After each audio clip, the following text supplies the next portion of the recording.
So the theme for this particular home was neoclassical, and when you embrace a particular theme or concept or motif through which to deliver and satisfy your brief, I always find it's incredibly important to take it through completely. It's never just window dressing, it has to be all pervasive in your whole complete environment.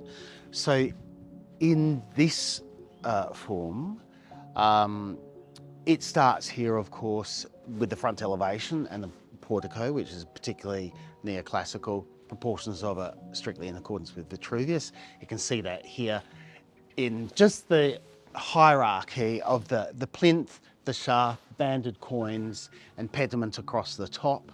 And so even when it comes to our wall-mounted lighting externally, we searched far and wide and finally found something that was compatible with the same proportions of the overall portico are carried through completely, even in the light fittings here. You've got the same base, shaft, and it's even got a little entablature before it's got the parapet cornice on the light fittings, and the light fittings have actually got a fairly oriental influence to them as well, which is actually part of neoclassicism, because one of the things that people were heavily inspired by and excited by in that period and still are now.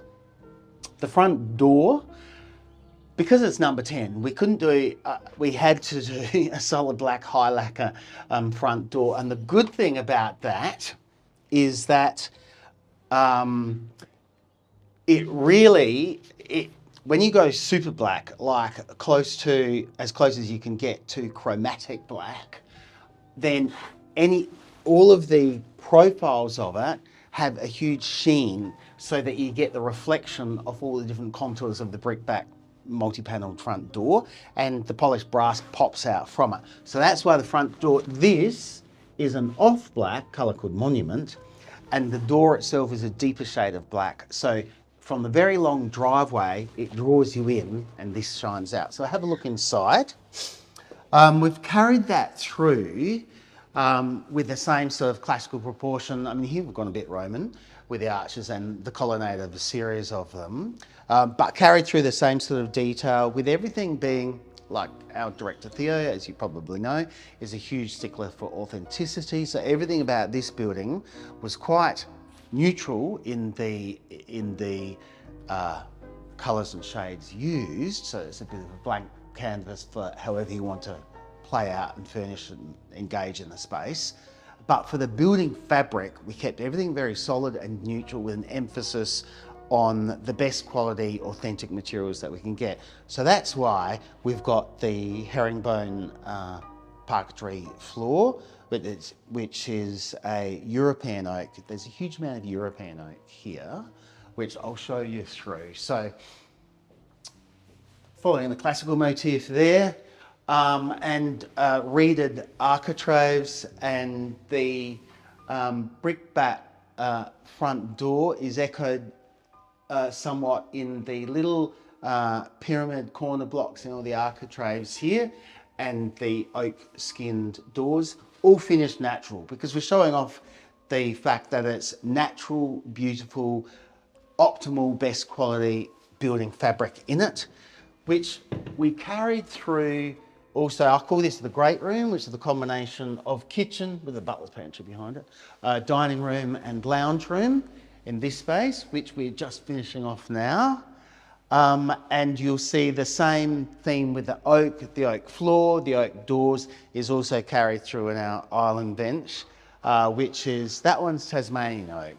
The floors are European oak, that's Tasmanian oak.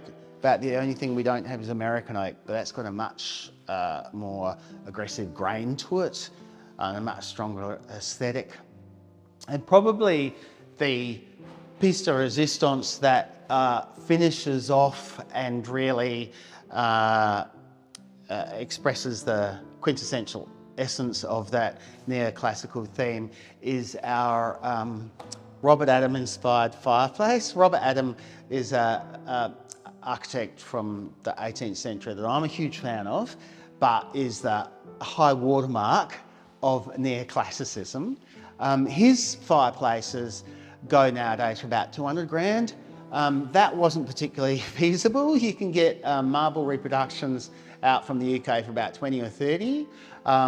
But we had our gorgeous plasterwork sculptor that does the ceilings, cornices, coffering, Costa, to put together this design, which I sketched out a few months ago, and then went and worked with him in his workshop.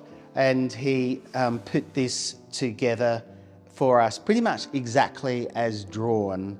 And they're actually a Tuscan column with in the round with the square pilaster column behind it, the banded laurel across here with the entablature frieze there, which is blank in this case. You can have it moulded sometimes. And of course your dentil underneath, which comes straight from Vitruvius again, and the egg and dart above.